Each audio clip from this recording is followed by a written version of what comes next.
Hey everyone, it's Megan and welcome to Top 5 Wednesday. Top 5 Wednesday was created by Lainey of Ginger Reads Lainey. I shall link her as well as the Goodreads group down below.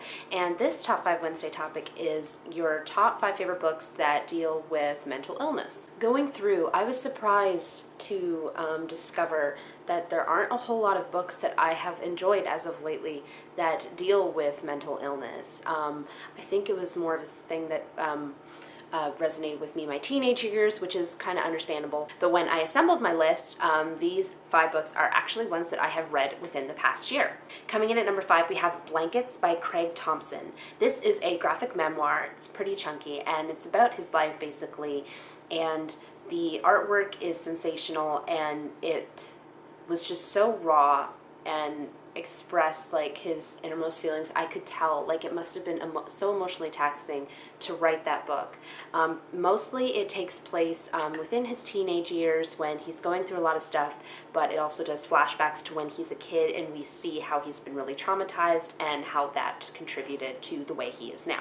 Coming in at number 4 is Falling into Place by Amy Zhang. This is about a girl called Liz who at the beginning of the story, she has calculated, because she's a math geek, how she's going to drive her Mercedes-Benz off a cliff, which will be suicide, but to make it look like an accident, at this point, she's in critical condition at the hospital, and then the story goes from there. Like with a lot of books of this nature, the rest of the story goes on to explain how she got to where she is at this point, based on her relationships with her friends and her family. It's pretty deep. I remember I was into it from the beginning, and just all the way through, I was enraptured, and every possible teenage relationship, like every high school situation almost, is explored within this book in a very real and dramatic way. Coming in at number 3 is The Impossible Knife of Memory by Laurie Halse Anderson.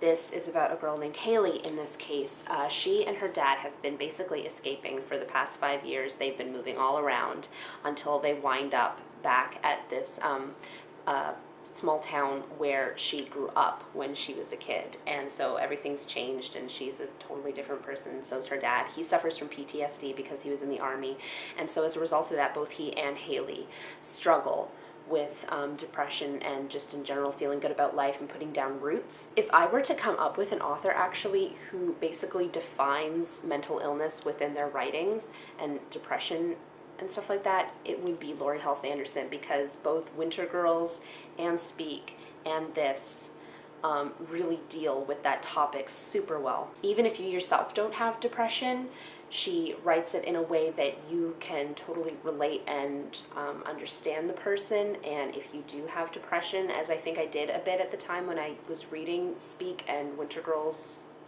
all those years ago back in high school, it gives you the sense that you're not alone and that there is hope. And coming in at number 2, we have Gloria O'Brien's History of the Future by A.S. King. This is about a girl named Glory, and she had lost her mom at a rather young age, and all of a sudden at like the end of high school, her last year of high school, she goes down into her mom's photography developing room because she herself, Glory, has an exceeding interest in photography.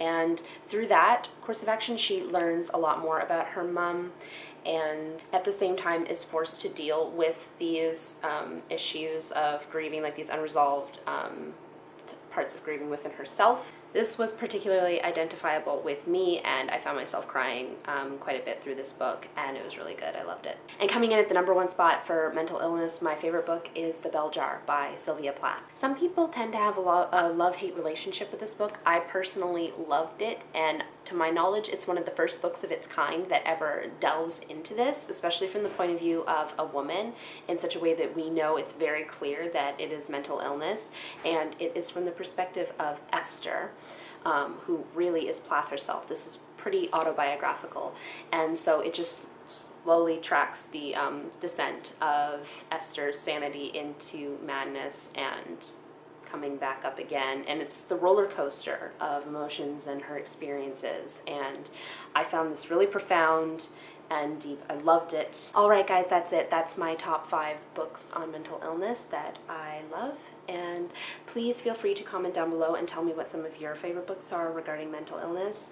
And I think that's it for this video. I hope you guys have a great week. Please like, comment, and subscribe, and I shall see you soon with another video. Bye everyone!